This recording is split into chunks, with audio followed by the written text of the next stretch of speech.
Tous et merci de nous rejoindre. Quel plaisir de vous retrouver comme chaque mardi et mercredi après-midi. Toute l'équipe est ravie de vous retrouver à la bonne heure de 15h à 16h sur Canal Algérie.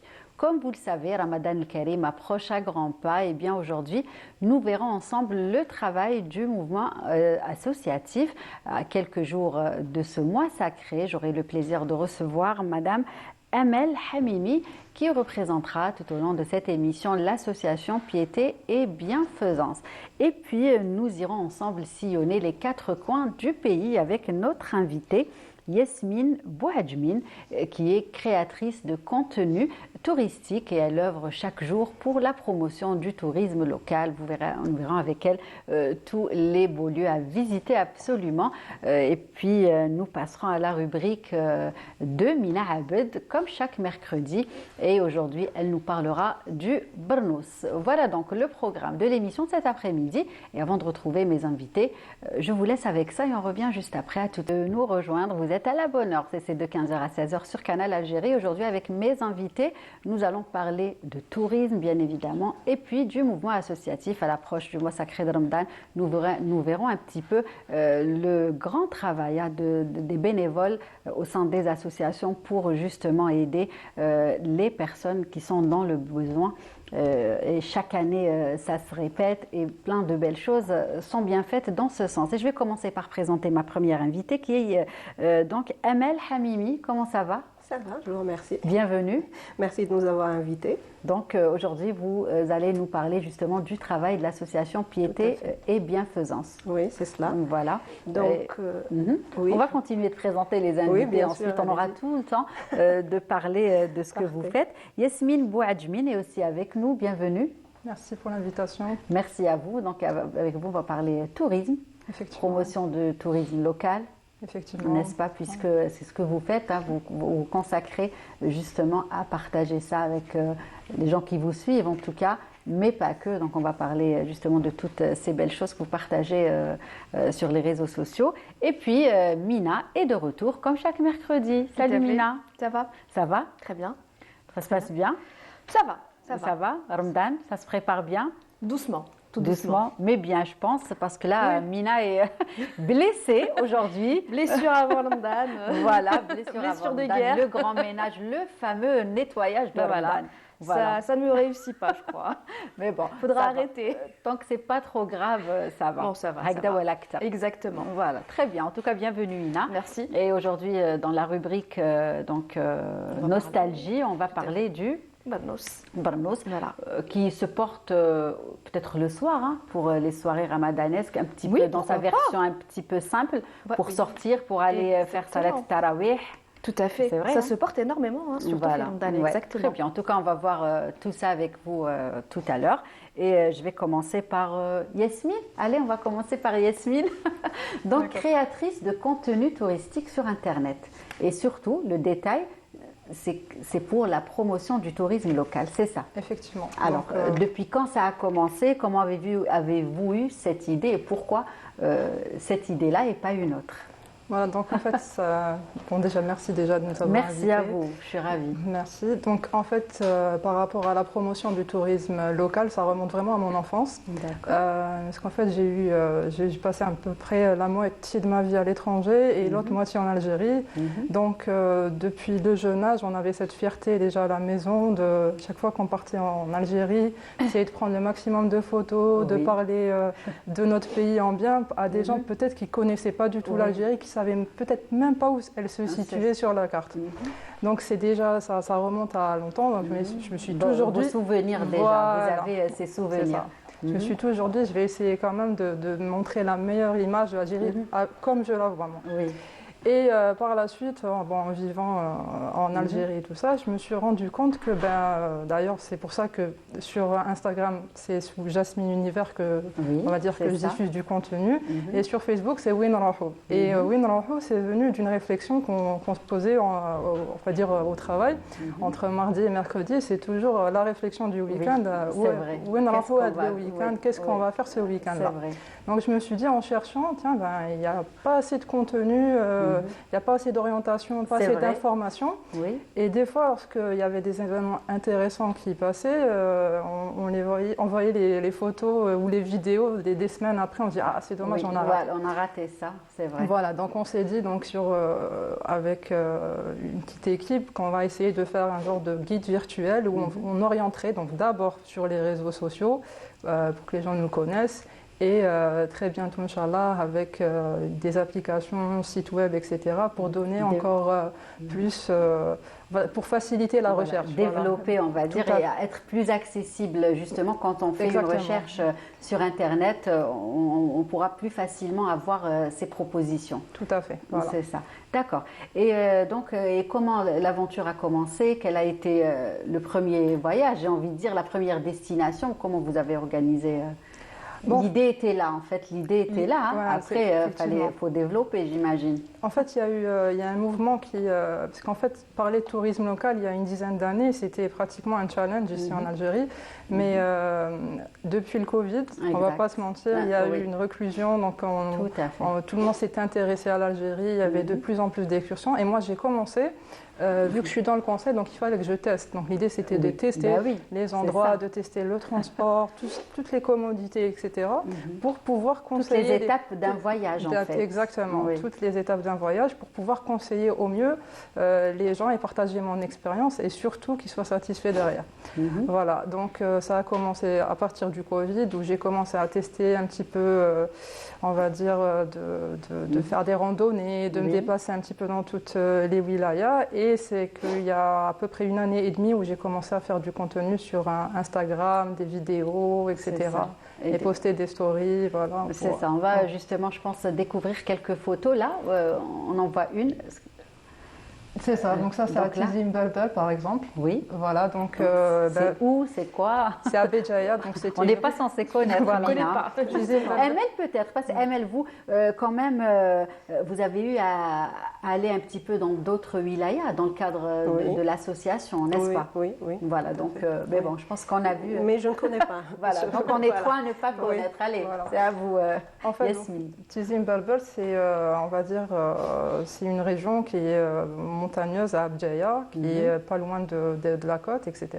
Et le jour où j'ai fait cette vidéo, c'était pas pour parler de Tizi Mbelbel spécialement, mais plus pour expliquer à tous les Algériens que, écoutez, chaque week-end, que ce soit le vendredi ou le samedi, vous pouvez partir, par exemple, au départ de Champ-Manœuvre ou l'UJTA. Vous avez énormément d'agences qui organisent des randonnées, des circuits touristiques, des sorties pour la journée ou pour le week-end.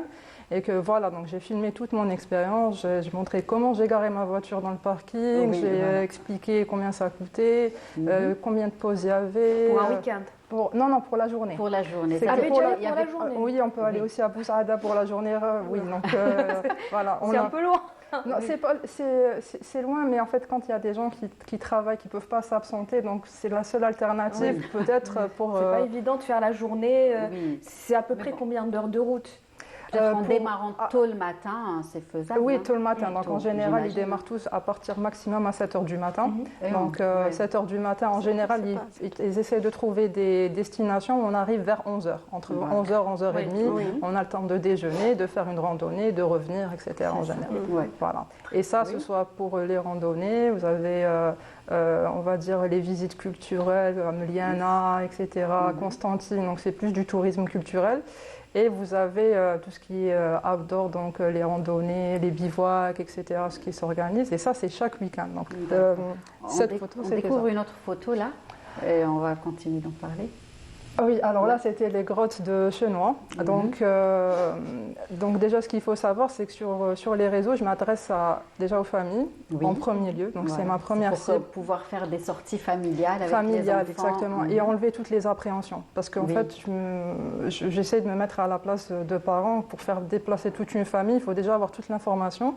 Donc l'idée, c'est de donner toutes les informations, combien ça coûte, comment on peut aller nous-mêmes, etc.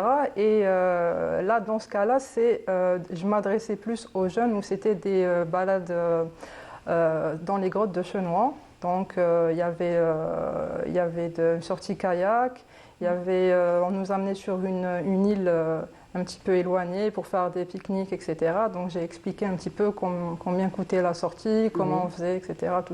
Donc c'est ce partage d'expérience. C'est ça, oui, qui facilite un petit peu voilà. et qui nous fait justement, qui évite les appréhensions de certains, hein, parce que c'est vrai qu'on se dit peut-être si, peut-être il manquera ça, peut-être qu'on ne pourra pas faire ça. C'est ça. Donc vous essayez vraiment de vulgariser ces sorties et pour les rendre accessibles, hein, et pour que tout le monde s'intéresse à ça. Et vous parliez tout à l'heure du fait de partager toutes les étapes, c'est-à-dire arriver à la station de bus, ou c'est ça, hein. En fait, en général, ce que je fais un genre d'immersion, donc en story. Donc c'est vraiment partager le détail du détail, c'est-à-dire à partir du moment où j'ai réservé avec par exemple une agence, et jusqu'au moment où j'ai stationné ma voiture, je suis montée dans le bus, comment ça se passe pendant le bus, s'il y a une ambiance, si c'est tout partager, à quelle heure on est arrivé, si on a fait des pauses, etc. Les commodités, est-ce que c'est accessible pour les personnes âgées, pour les enfants, etc. Donc c'est donner vraiment le maximum d'informations. Préparation des affaires aussi, c'est important. Préparation des affaires pour les filles. C'est ça. Qu'est-ce qu'il faut amener, qu'est-ce qu'il ne faut pas amener, voilà. Et justement, le fait d'être une femme aussi, c'est de montrer cette accessibilité. Exact. On est plus exigeante, on va dire. C'est ça. On a plus de besoins. Exactement. Et justement, le tourisme local et tout ce qui était activité comme randonnée, à une certaine époque, c'était un petit peu masculin. Donc on regardait des personnes faire des vidéos carambolesques avec des bivouacs. C'est inaccessible c'était inaccessible pour les femmes. Oui, et moi, j'ai voulu justement vulgariser ça en disant, ben voilà, il y a des programmes, on peut aller seul, on peut amener nos enfants, on peut amener nos familles, etc. Et je donne toutes ces informations. Donc à travers les stories, je donne le détail du détail, qu'est-ce qu'on mange, comment ça se passe, comment on revient. Exact. Il y a aussi les régions du Sud que vous avez eu à visiter. Peut-être nous parler un petit peu de ce qu'il y a à voir, des belles choses à voir, le week-end ou... Oui, effectivement. Donc en fait, pour les régions du Sud, je suis partie plus de Gherdaya, Mnéa et Timimoun.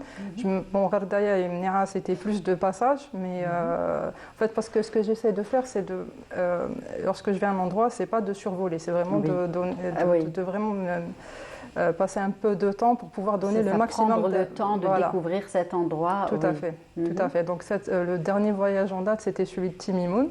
Voilà, au Timimoun, on est parti dans un genre d'hôtel, on va dire, qui faisait un petit peu office de maison d'hôte. Voilà, c'est pour ça qu'on l'avait sélectionné. Donc, et l'idée, c'était de manger local, d'aller voir les locaux, d'assister à des expositions artisanales, parce que aussi la promotion du tourisme local, ça passe aussi par promouvoir l'artisanat. Tout à fait. Voilà, parce que, in fine, l'idée, c'est vraiment... pourquoi pas de créer plus d'emplois, etc., d'encourager, de développer le secteur. Voilà.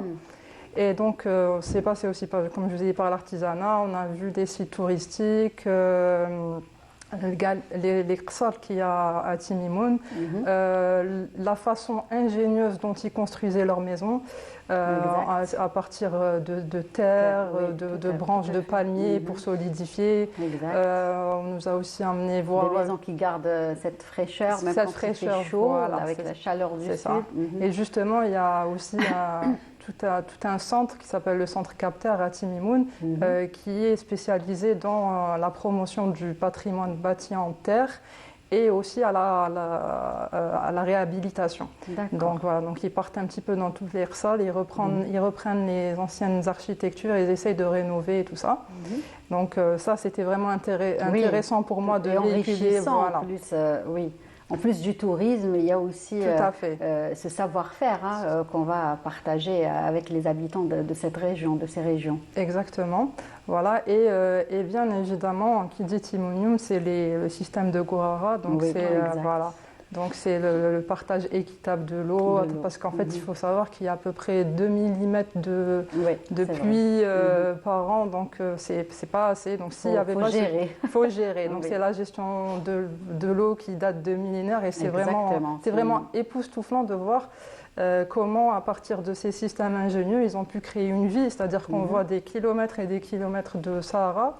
Et après, on se retrouve avec des oasis où, avec des palmiers. En dessous, vous avez la salade, des tomates, toute une vie qui se crée autour. Voilà. Tout à fait. Voilà. Toute une vie. C'est ça. On a aussi vu, on va dire, des artisans qui faisaient des paniers en genre d'osier à partir de matières premières. C'était toujours pour le palmier, les feuilles de palmier. Voilà, donc c'était un petit peu partagé en story, en plus des réels que je fais, c'est-à-dire des vidéos courtes, mais partager le détail du détail en story. C'est-à-dire, voilà, vous pouvez venir, que ce soit en avion, voilà combien ça coûte, en bus, à partir de la gare routière. Voilà, parce que j'ai fait cette expérience. Je suis partie l'aller en bus et je suis revenue en avion. Donc c'était vraiment pour essayer le tout. Et une autre fois, on l'avait fait avec une agence. Donc comme ça, on avait toute l'information. Oui, c'est ça. Voilà. Et puis justement, quand on visite toutes ces régions, certaines sont loin, bien évidemment, il y a aussi le mode d'hébergement qui compte et on voit que ça a vraiment évolué. C'est ça. C'est-à-dire qu'on a le choix, qu'on n'est pas obligé d'aller à un hôtel, payer cher. Il y a d'autres modes d'hébergement aujourd'hui qui se développent. Tout à fait. En fait, moi, ce qui m'a plu en Algérie, c'est vraiment ce tourisme authentique qu'on ne voyait pas dans d'autres pays. Et c'est ce qui va faire notre valeur ajoutée, à mon sens. C'est vrai. Donc, même à travers le contenu que je propose, j'essaie vraiment de mettre l'accent sur tout ce qui est maison d'hôtes, tourisme solidaire, tourisme éco-responsable de façon générale. Et moi, j'ai vu que surtout en Kabylie, dans tous les villages que j'ai visités, que ce soit Sahel, que ce soit Tirourda, vous avez aussi Timraras, il y avait Haïzar aussi où il y avait des cabanes dans des arbres et tout ça, et tout le reste c'est des maisons. Il y a des maisons où vous avez toute une famille qui travaille ensemble, donc là maman prépare le déjeuner, on est en immersion totale, on goûte aux plats locaux, leur mode de vie. Mode de vie, ils nous font sortir et on a vraiment l'impression qu'on se retrouve en famille et on n'est plus un numéro de chambre, c'est-à-dire on devient vraiment un membre de la famille et on fait ce qui est aussi génial, c'est qu'on voit qu'on fait travailler tout un écosystème. Chacun a une tâche et après ça va lui revenir forcément. C'est un travail aussi, même si des fois on ne le sent pas. Ils ne font pas ressentir que c'est un travail parce qu'ils le font. Ils sont tellement agréables, tellement gentils, on oublie que c'est un travail à part entière. Mais écoutez, puisqu'on parle justement de mode d'hébergement, ce que je vous propose, c'est d'aller voir une maison d'hôtes qui se trouve à la Casbah d'Alger. Le reportage est réalisé par notre collègue et ami Feri El-Hamdi. On revient et on continue d'en parler. Allez. C'est le grand jour. Dans quelques instants, la maison d'hôtes Mezrna va prendre vie avec l'arrivée des groupes de touristes venus tout droit de Russie. Здравствуйте. Спасибо вас за гостеприимство, что вы нас приняли в этом прекрасном доме. Elle vous a dit que la Casbah c'est vraiment une place atypique qui ne ressemble pas à d'autres places ici sur Alger. Elle a beaucoup aimé l'atmosphère, elle a beaucoup aimé la façon dont les gens les ont accueillis dans la Casbah d'Alger, sur Alger en général. Ils ont beaucoup aimé les traditions algériennes, ils ont beaucoup aimé la façon dont les gens aiment prendre soin des autres ici.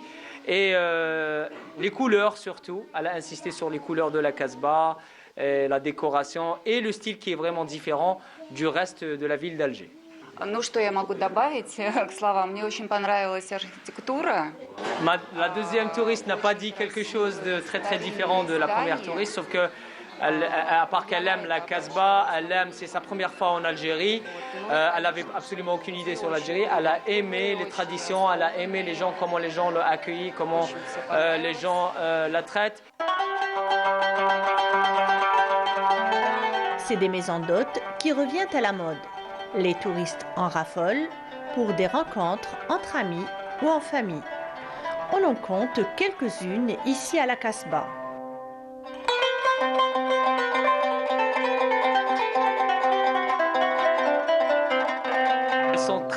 Très essentiels et il faut qu'ils soient encore encouragés. tel que Moumou, Naya. Il est l'un des rares personnes qui ont une maison d'hôte ici sur la Casbah.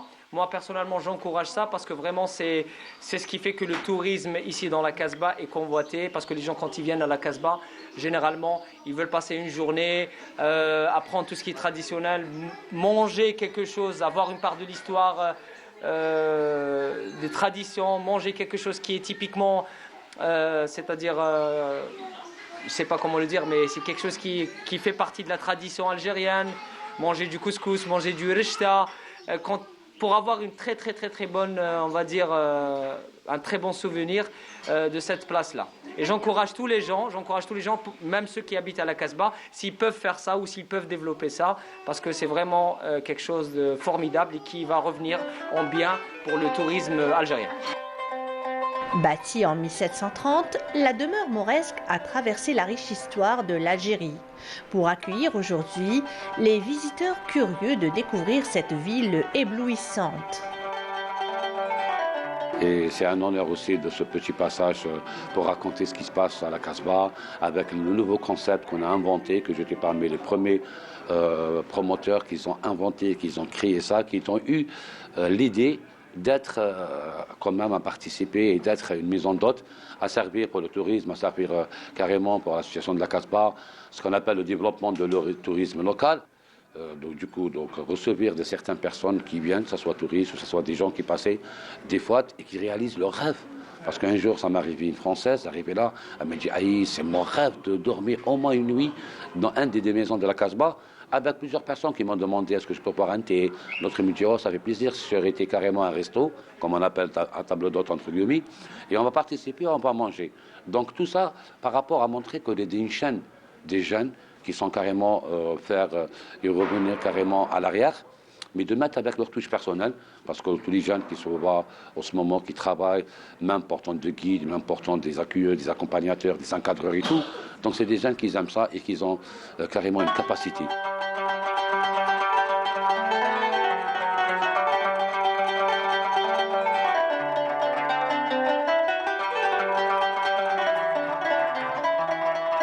على بالنا باللي هذه لي تراديسيون عمرها ما تموت وكيحلوا كامل صافي ان غران بليزير اون غوسوا لي توريست ويجوا ياكلوا رشته ياكلوا تختوخه ياكلوا شوربه فريك ياكلوا حم الحلو وان شاء الله هاد العوايد وتقاليد ان شاء الله ما يموتوش. Chez Ibrahim aussi, on se sent immédiatement chez soi. Darsjour, son atmosphère, son hôte, son architecture, son histoire dévoilent un Alger plus authentique que jamais.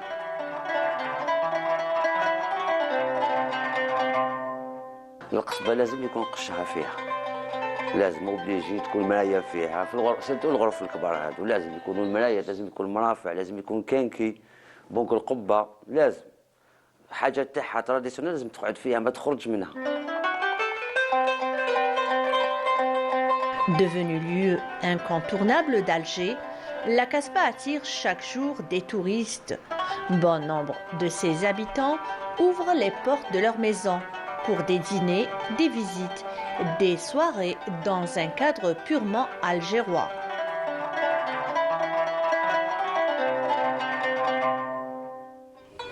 Un beau reportage, Ciné nous a emporté. On a fait, on dirait qu'on a fait la balade avec Feriel, en tout cas qu'on salue cet après-midi. Et justement, ce qu'on peut dire, Yasmine, par rapport à ce mode d'hébergement, les maisons d'hôtes, qui se développent énormément, qui s'est beaucoup développé dans le sud et même dans d'autres régions d'Algérie, n'est-ce pas? En fait, je pense que ça a commencé par le sud, donc ils étaient précurseurs, surtout à Ghardaya, etc. Exact. Ça fait vraiment longtemps.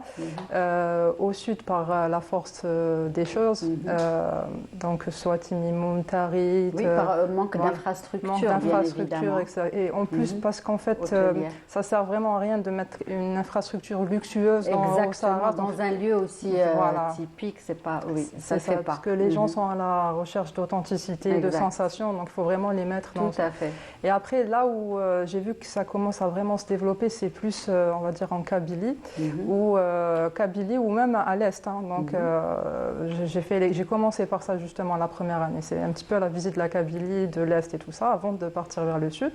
Et ce que j'ai remarqué, c'est que ça a sauté d'une génération. C'est qu'on retrouve un petit-fils ou une petite fille qui veut restaurer la maison des grands-parents, faire sauver justement tout ce qu'il y a comme culture, tradition, etc. Réouvrir les maisons et commencer on va dire, à travailler convenablement en utilisant les réseaux, etc.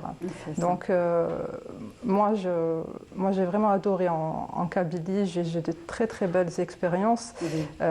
Comme je vous dis, à Haizar. Donc, vraiment, un jeune homme, on va dire, qui est actif dans la société, mais qui a construit des cabanes dans les arbres et qui en même temps fait un camping, une maison d'hôtes et c'est là des femmes du village justement qui font à manger et que c'est des plats traditionnels kabyles. C'est ça, il y a aussi l'art culinaire qu'on partage avec eux, en tout cas on en parlera tout à l'heure. Amel, est-ce que vous suivez justement ces personnes qui partagent sur Internet des voyages? Oui, déjà je vous remercie, je réitère mes remerciements pour l'invitation. C'était un plaisir d'écouter Yasmine, elle nous a fait voyager. C'est vrai. Je commence à réfléchir au week-end prochain. C'est vrai. C'est vrai qu'elle a l'art et la manière. Oui. Et puis cette idée de maison d'hôtes et tout, moi j'adhère complètement. Je préfère que plutôt les hôtels luxueux. Non. Ça c'est autre chose, disons. Après, pour revenir un petit peu à votre question, j'ai eu la chance de par, j'allais dire, mon activité professionnelle ou même associative de visiter certains wilayas, certaines localités à l'intérieur du pays, notamment Boussaïda que je connais très bien, et puis d'autres. Vous avez fait la Casbah d'Alger, parce qu'on vient de voir le reportage. Oui, au moins une fois une visite. Oui, la Casbah, je l'ai faite alors avec ma grand-mère, Allah yarhamha, qui était native de la Casbah. Et donc elle m'avait fait, à l'époque, j'étais jeune étudiante, la visite de la haute Casbah et de la basse Casbah, encore mieux, du jardin Marengo, etc. J'en garde un excellent souvenir. Indélébile en plus. Voilà, je compte d'ailleurs y emmener ma petite fille. Mais c'est vrai que de plus en plus, on va vers finalement on redécouvre notre pays. On redécouvre la Casbah. C'est triste de le dire, mais c'est ça. Depuis le Covid, c'est le boom. Et c'est tant mieux. Mais c'est tant mieux, parce que on avait tendance à un moment donné à partir à l'étranger, à voir d'autres horizons, et on se rend compte finalement qu'on ne connaît pas du tout notre pays. Donc voilà. J'ai un peu perdu le fil du... Oui, ça y est, on a parlé tourisme, vous avez eu la chance de découvrir d'autres régions, notamment... Pas autant que Yasmine. Pas autant que...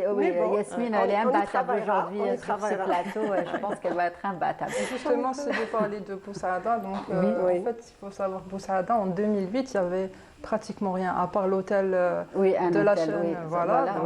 Il y avait, excusez-moi, il y avait vraiment aucune infrastructure et ils ont justement fait sortir tout ce savoir ancestral au niveau de la fromagerie, etc., des produits laitiers. Il y a un fromage qui a été primé, qui a gagné le premier prix du Ben Naqfas. Exactement. Et justement, pas mal de maisons d'hôtes avec des circuits touristiques qui n'existaient pas encore il y a une dizaine d'années. Donc on va dire, Boussaïda, c'est la porte du désert, c'est accessible, on peut faire ça justement en une journée si on a la volonté, bien sûr, on peut faire ça en une journée. Donc c'est une alternative, on va dire, comme disait un certain, c'est le Sahara pour les débutants, avant de commencer. C'est vrai. Et donc, Amel, vous disiez tout à l'heure, vous avez eu la chance de découvrir plein de régions, notamment grâce à l'association et aux membres de l'association Piété et Bienfaisance, dont vous êtes membre, n'est-ce pas? Parlez-nous déjà un petit peu de cette association. Alors, l'association Piété et Bienfaisance existe depuis 16 ans maintenant. Ça passe vite. Oui, ça passe très vite, voilà.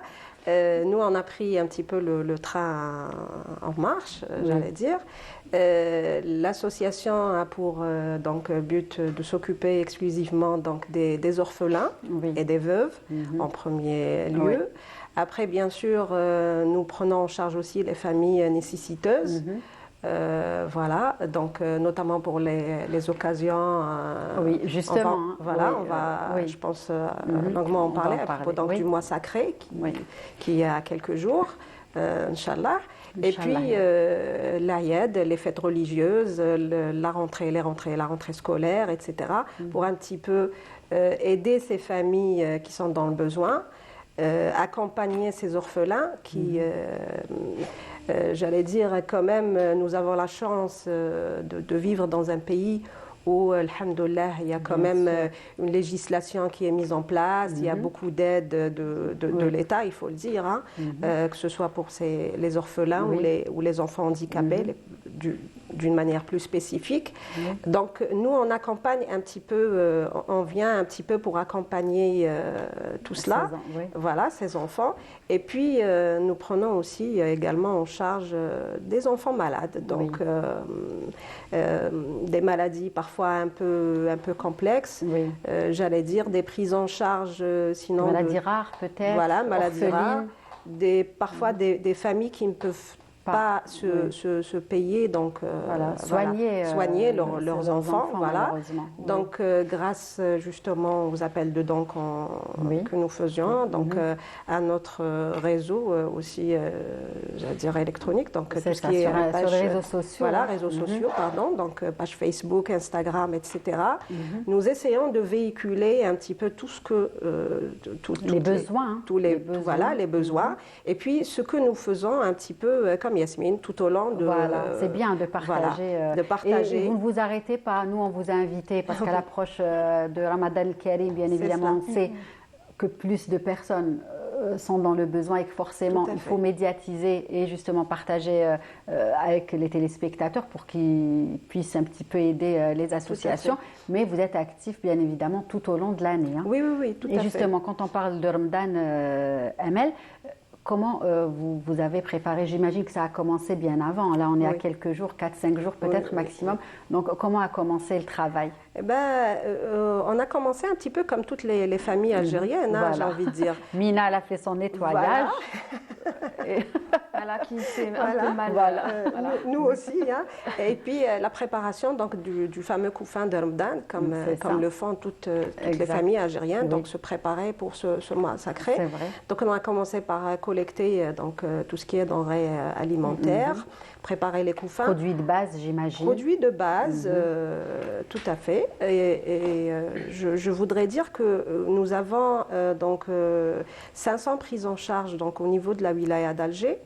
Donc quand je dis prise en charge, pardon, c'est des familles donc, dont nous avons le dossier, des veuves, des orphelins, etc. recensés. Donc ils sont recensés bien évidemment tout à fait. Dans l'association. Voilà. Nous avons aussi, donc, j'ai envie de dire, contribué ou apporté une aide au wilaya, donc justement Boussaada, avec aujourd'hui même 50 koufins envoyés à Boussaada, 60 à Indefla, et je pense dans les jours qui vont venir, là, demain ou après-demain, Inch'Allah, à Adrar. Et là, on essaye un petit peu d'apporter de l'aide aux associations sur place. Il faut dire que ce n'est pas toujours évident, hein. On est au centre, il y a plus, voilà. On essaye un petit peu d'apporter de l'aide. Et puis, on arrive un petit peu, on a récemment aussi terminé une campagne de collecte dans un hypermarché, voilà, où nous avons travaillé en plusieurs équipes pendant 4 jours. Où, grâce à Dieu et puis à la générosité des Algériens. Justement, j'allais y venir, puisque oui, on voit souvent, quand on va faire nos courses, des jeunes, j'imagine que c'est des bénévoles, on va aussi parler de ce travail de bénévolat, parce qu'il est très important. Sinon, comment survivrait une association et comment pourrait-elle être active si ils n'auraient pas été là? Et justement, on nous dit que c'est une association, que c'est pour ci, que c'est pour ça. Et grâce au peuple algérien, j'ai envie de dire, hein, qui n'hésitent pas, bien évidemment, à aller donner, à aller acheter et déposer dans ce fameux couffin que vous mettez à la sortie en général. Tout à fait, tout à fait.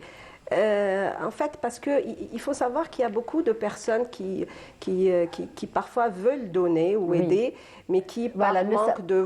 Exactement. Comment je vais me déplacer, où est-ce que je vais les retrouver, c'est pas comment accessible. faire, et puis il y a la vie, donc j'allais dire, il y a le quotidien de chacun. Voilà. Mais voilà, c'est pour ça aussi qu'on va un petit peu à la rencontre des autres. Et alhamdoulilah, on a eu quand même, on a pu récolter pas mal, j'ai envie de dire, de denrées. Qui, je suis certaine, ont fait la joie de ces orphelins et de ces veuves qui, la plupart du temps, si ce n'est, j'allais dire, tous les cas, c'est des femmes qui n'ont pas de revenus. De revenus, qui ne travaillent pas et qui ont des enfants à charge. Voilà, exactement, qui ne travaillent pas et qui ont parfois même des handicapés à charge. Voilà, non seulement des orphelins, donc des handicapés, qui dit handicapés, donc plus de besoins, en termes de nourriture, de couches, etc., de choses plus, de médicaments aussi. Donc nous essayons en tout cas d'aider.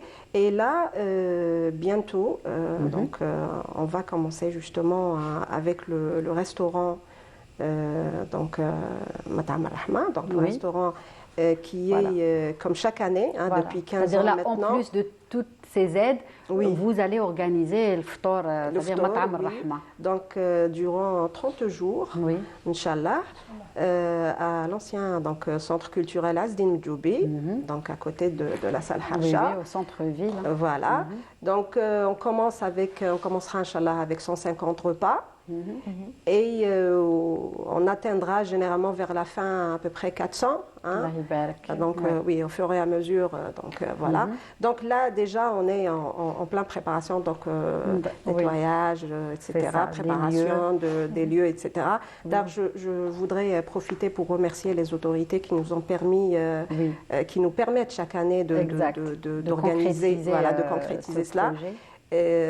Voilà. Ajouter à cela, nous organisons aussi des repas SDF. Donc ça, on l'a fait. C'est-à-dire pour ceux qui ne peuvent pas peut-être venir en ville, là, Matam Al-Rahma, si vous vous déplacez avec des... Alors, pas tout à fait. Ça, c'est une bonne idée, ça aussi. Il y a ceux qui n'ont pas l'information. Tout à fait. Non, alors, les repas SDF, c'était pendant cette période hivernale. Voilà. Il fait froid. Il a fait énormément froid. Et on avait organisé comme ça des repas tout au long de... Donc, en accord avec les autres associations qui activent sur le terrain. Des jours, donc on avait le mardi et le mercredi, où on assurait les repas le soir sur Alger Centre. Voilà, donc on assurait un repas complet, donc un menu complet, y compris dessert, etc. Pour un petit peu soulager ces sans-abri. Voilà. Oui, et pour faire tout ça, bien évidemment, Amel, il faut de la main-d'œuvre, j'imagine. Énormément. Et il y a des membres de l'association et il y a des bénévoles. Comment ça marche justement pour qu'ils puissent se retrouver avec vous et partager toutes ces tâches que vous avez? Écoutez, plus il y en a, mieux c'est, j'imagine. Oui, bien sûr. On ne va jamais dire là, ça suffit. Non, tout le monde est le bienvenu, n'est-ce pas? Oui, bien sûr, bien sûr. En tout cas, pour nous, les portes sont ouvertes, donc on aimerait bien justement accueillir plus de jeunes et plus de personnes. Il faut savoir que les volontaires donc, ne sont pas que des jeunes, on a des étudiants, des étudiantes aussi, mais nous avons aussi de jeunes retraités, de très jeunes retraités, mamans, papas, etc., qui viennent, y compris pour les collectes des denrées alimentaires, qui se déplacent quand on va rendre visite à un enfant malade, etc. Ou on fait aussi, on a les sorties aux hôpitaux, où on organise des, comment dirais-je, des séances, des ludiques, un petit peu des jeux ludiques, etc. Des visites pour un petit peu égayer le quotidien. Tout à fait, voilà. Donc on a des tranches d'âge très, très différentes.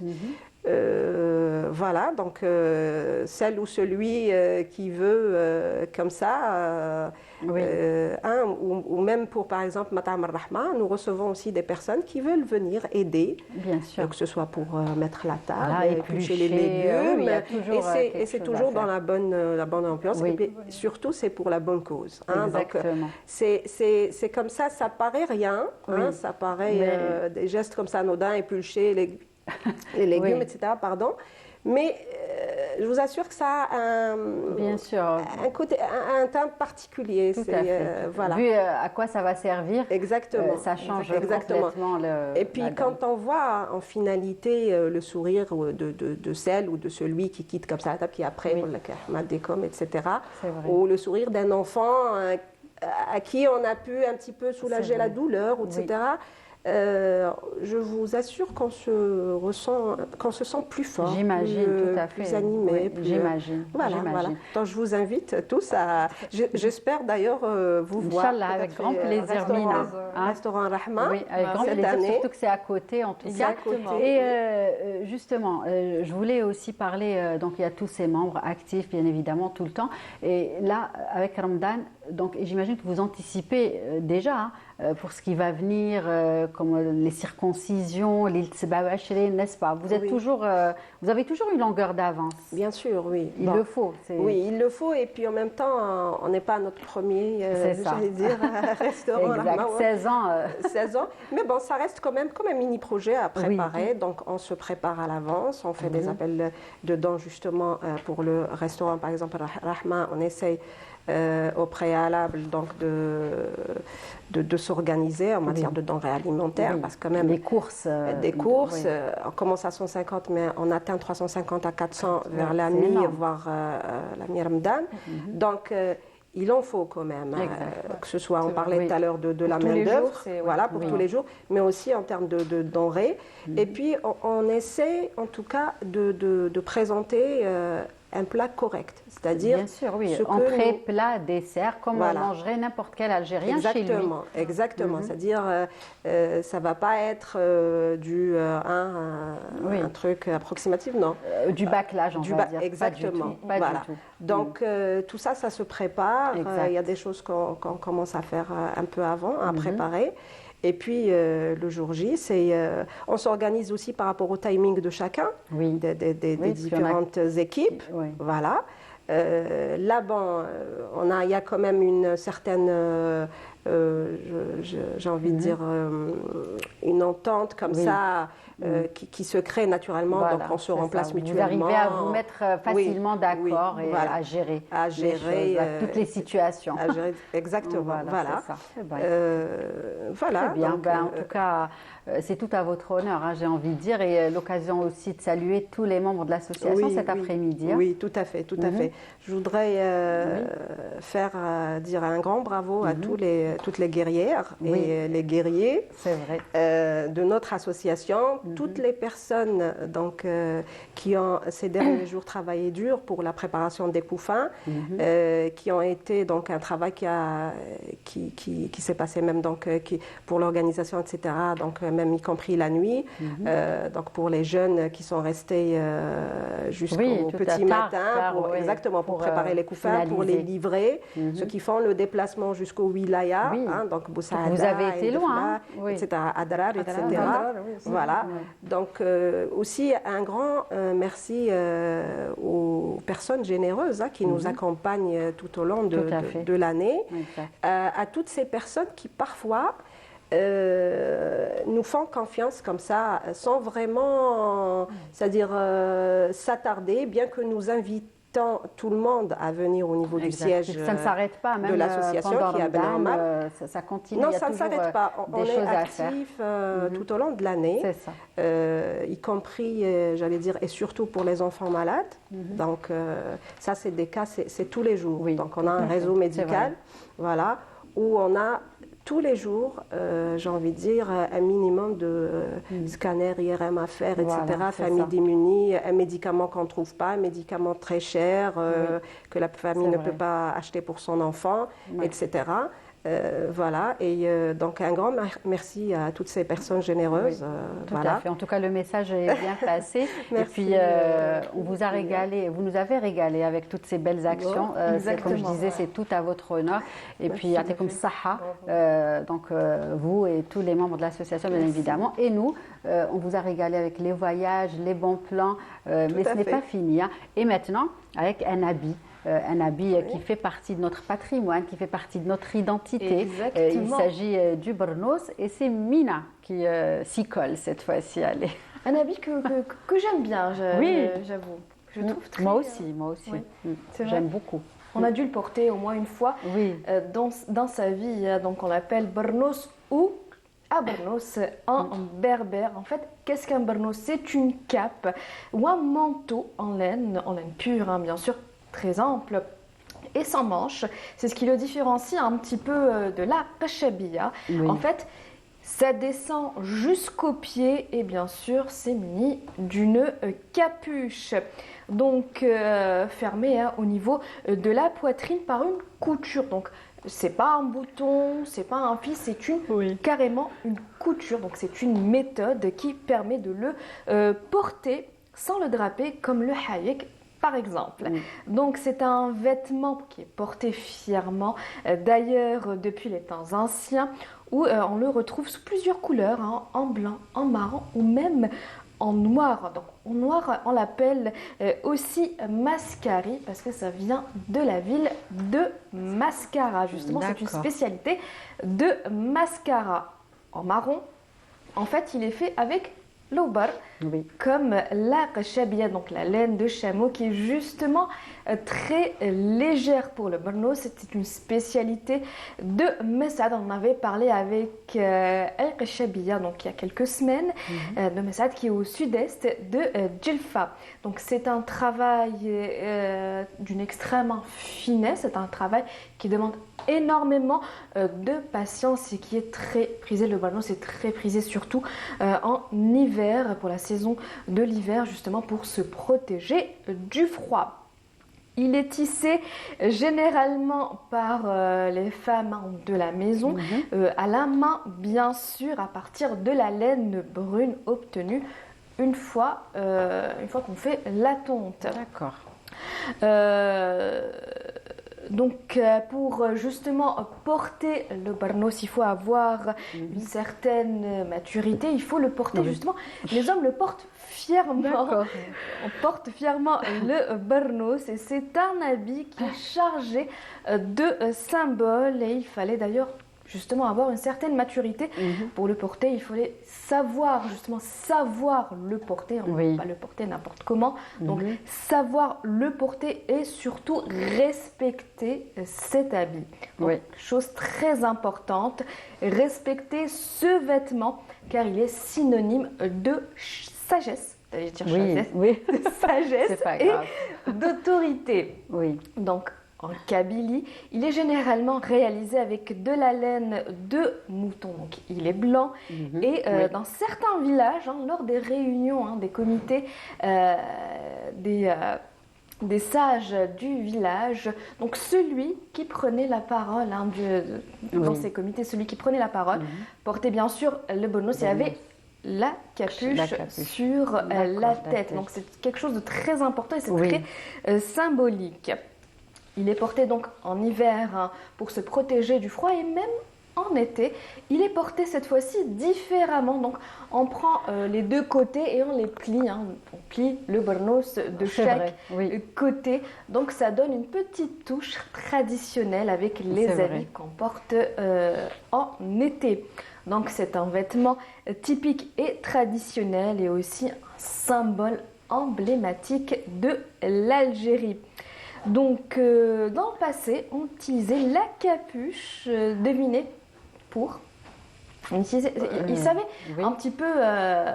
on utilisait la capuche autrement. Donc, quand on ne la mettait pas sur la tête... Comme écharpe. ou comme transporter des... Exactement, des provisions. On mettait des provisions dans la capuche et même des dates quand on faisait de longs voyages. Donc c'était un petit peu... C'était pratique, hein, le balnos, comme quoi. On apprend des choses, n'est-ce pas, Amel? Bien sûr. C'est assez pratique hein, pour les voyages. Donc c'est un habit hein, qui a survécu au temps et à la modernité. C'est un habit qui n'a pas vraiment changé. Et c'est resté authentique. Ouais. Exactement. Et c'est tant mieux. On le retrouve hein, dans les cérémonies, les fêtes de mariage, portées par les mariés ou même les circoncisions portées par les grands et même par les petits-enfants. Oui. C'est juste pour magnifique. Marquer l'événement, rendre hommage à un tel événement. Et c'est magnifique hein, quand c'est un enfant qui porte le burnos. Donc pour les fêtes de mariage, donc la mariée porte le burnos en sortant de la maison, bien sûr. Et elle passe, c'est la tradition sous le bras de généralement du papa ou le grand frère ou même l'oncle qui porte également le burnos. C'est vrai, une tradition très belle tradition. C'est une belle tradition. Une mariée qui sort avec le burnos du domicile de ses parents pour rejoindre son nouveau domicile. Donc alors, comme je le disais, généralement la mariée le porte en laine ou même en satin. Et bien sûr, c'est en blanc. Ça peut être brodé avec plein de motifs symboliques berbères et c'est juste Mais c'est toujours le blanc qui l'emporte. C'est toujours le blanc qui l'emporte, effectivement. Surtout pour cette occasion. Cette occasion, c'est important. Voilà, c'est important et je trouve ça très très beau. Moi, Oui, personnellement, je trouve ça très très beau, surtout quand il y a des petites broderies là sur les côtés, des petits symboles berbères. C'est fait main et c'est magnifique. Exact. Donc, on a tendance à offrir le burnos en laine et c'est un cadeau très important et c'est très symbolique. C'est un signe de paix quand on offre un burnos, c'est un signe de paix et de sincère amitié. C'est ça, et puis c'est un cadeau qui va servir pour toute la vie et même de génération en génération puisque la maman va l'offrir à la fille. Exactement, voilà. et c'est la même chose hein, pour le papa qui l'offre à son fils, et pour les jeunes mariés, pour les hommes, on leur confectionne un burnos pour le jour de leur mariage, un burnos sur mesure et le marié bien sûr va le transmettre à ses enfants. Comme un bijou de famille en fait. Exactement, comme un bijou de famille qui se transmet de génération en génération et c'est ça un petit peu qui donne cette valeur au burnos algérien. Très bien. Donc voilà. On a fait le tour. On a fait un petit peu. On a pris plein de choses les filles, n'est-ce pas? Oui, tout à fait. Très bien. Donc on va continuer en tout cas. C'est bientôt la fin. Un dernier mot, Amel. Oui, un dernier mot. Par rapport à Ramadan déjà, on va souhaiter Ramadan à vous, à tous les membres de l'association. Inch'Allah, Ramadan également. Et puis Ramadan, les téléspectateurs, j'arrive, les téléspectatrices. Une pensée particulière à nos familles et à Gaza. Oui, dans ces circonstances, c'est vrai, très tristes. Très tristes et voilà. Inch'Allah, كما نقولوا ما نساهمش من الدعاء. Je voudrais donc rapidement, si vous le permettez, rappeler juste notre numéro de téléphone, si possible. Donc voilà, c'est l'association Piété et Bienfaisance. Donc nous sommes à Kouba, Ben Omar, voilà. Donc c'est donc le 05 60 00 08 40. Voilà. Pour toute personne qui désire évidemment faire des dons, qu'elle n'hésite pas surtout. Ou même venir voir un petit peu les activités ou même participer. Voilà. Très bien. Encore une fois, merci. Merci à vous, Amel. J'étais ravie. D'habitude, c'est Fouzi que je reçois. En tout cas, je vous découvre et j'en suis ravie. Aujourd'hui, on s'est dit, on va faire ça entre filles. Voilà. Vous avez bien fait, vraiment. Voilà. À la prochaine, exactement. Vous avez bien fait. Voilà. Et puis aussi, je vous souhaite une très bonne fête. Merci. C'est bientôt.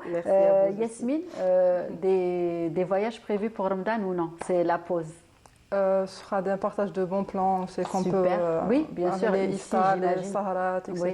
Voilà, rester toujours dans cette belle ambiance de Ramadan, dans ces traditions. Tout à fait, oui. Voilà, donc il y a pas mal d'établissements qui organisent des iftars, et surtout atypiques, comme par exemple des centres équestres, c'est récent. Ça fait même pas une année qu'ils ont lancé ce concept.